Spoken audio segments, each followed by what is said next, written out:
Binaha na rin ang boundary ng Las Piñas at Cavite. Sa Bacoor, pinalilikas na ang mga residenteng nakatira sa may baybaying dagat.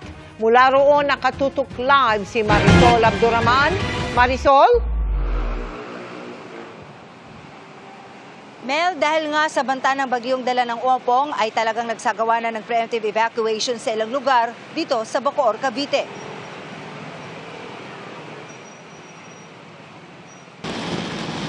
Wala na halos makita sa daanan sa bahaging ito ng Skyway sa Parañaque dahil sa lakas ng ulan dakong 10:00 ng umaga. Kaya ang bahaging ito ng boundary ng Las Piñas at Bacoor, Cavite, gutter deep na ang baha. Buti na lang at agad tumigil ang ulan kaya hindi na binaha ang Zapote Road na kadalasang binabaha tuwing may bagyo o masama ang panahon. Maagang nakaantabay ang mga pulis. Para monitorin po lalo na po yung panahon natin ay hindi maganda.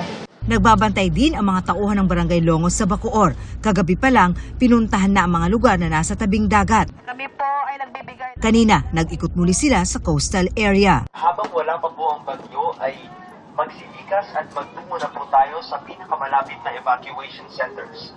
Bagamat maayos pa ang panahon sa ngayon at kalmado pa ang dagat, ayaw pa kasiguro ng mga taga-barangay. Tuloy-tuloy ang kanilang pag-iikot dito sa Sitio Kanluran sa Barangay Longos para paalalahanan ang mga nakatira rito na wag nang hintayin pang manalasa ang bagyo. Lumikas na kung kinakailangan. Sinabi na po namin sa kanila yan na huwag nyo nang antayin na andyan na tapos siyempre pare-pareho tayong mahihirapan at nandyan naman po mayroon naman po tayong pwedeng pag-stayan. May posibilidad po na mag-high tide tapos siyempre pag bumukas po yung angkat dam, so yun po yung iniwasan namin.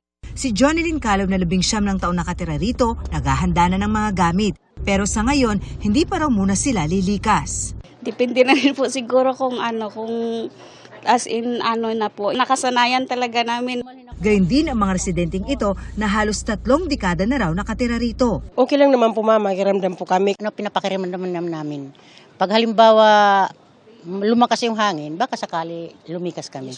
Dahil ayaw din lumikas, dumidiskarte iba pang nakatira rito para protektahan ang mga bahay. Sir, anong nilagay niyo po? Anong nilagay niyo po? Ito yung pagpatibay lang ito po ma'am para hindi matanggal yung trapal namin. Pag masdan namin yung panahon, kung talagang ipipresay na po namin silang maglikas.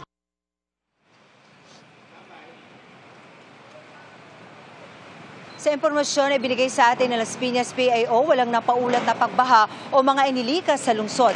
Dito naman sa Bacoor City, umabot na sa 220 na pamilya ang nasa 6 na evacuation center ngayon sa lungsod. At Mel, bukod sa naranasan nating malakas na pag-ulan kaninang umaga, hindi naman na tayo nakaranas ng pag-uulan sa Las Piñas at dito sa ating kinaroroonan sa Bacoor. Pero nakakaranas tayo ng malakas na hangin. Mel. Maraming salamat sa iyo, Marisol Abduraman.